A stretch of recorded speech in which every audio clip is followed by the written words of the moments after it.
स्वागत आहे तुमचं आपल्या चॅनलवरती. तर बघा, मुख्यमंत्री माझी लाडकी बहीण योजना, तर या योजनेअंतर्गत काही अफवा पसरवल्या जात होत्या.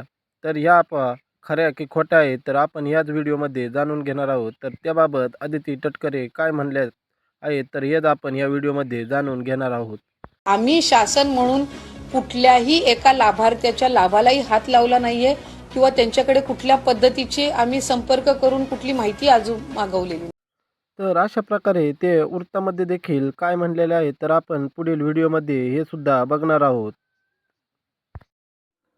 लाडकी बहीण योजनेच्या संदर्भात ज्या काही बातम्या वृत्तामधून येत आहेत, त्या सर्व बातम्या चुकीच्या आहे असे अदिती तटकरे यांनी म्हटलेले आहे. त्यामुळे माध्यमामध्ये येणाऱ्या सर्व बातम्या या खोट्या आहेत असे म्हटले. त्यानंतर अजितदादा पवार काय म्हणतात, तर लाडकी बहीण योजनेचे पैसे बंद होणार अशा अफवा पसरवल्या जात होत्या.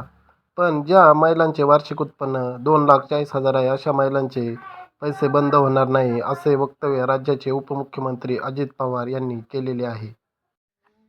की त्यांनी असे म्हटलेले आहे की अफवांना बळी पडू नये. लाडक्या बहिणींना डीबीटी मार्फत त्यांना सर्व हप्ते मिळतच राहतील. त्यामुळे हे अफवा असल्यामुळे कोणी यांना बळी पडू नये असे त्यांनी सांगितलेले आहे. तर मुख्यमंत्री माझी लाडकी बहीण या योजनेमार्फत नवीन व्हिडिओ आणि नवीन अपडेट्ससाठी तुम्ही या चॅनलला सबस्क्राईब करा. त्यामुळे नवीन अपडेट्स आणि व्हिडिओ तुम्हाला आपल्या चॅनलवरती बघण्यास मिळतील. तर भेटूया नंतरच्या व्हिडिओमध्ये. धन्यवाद.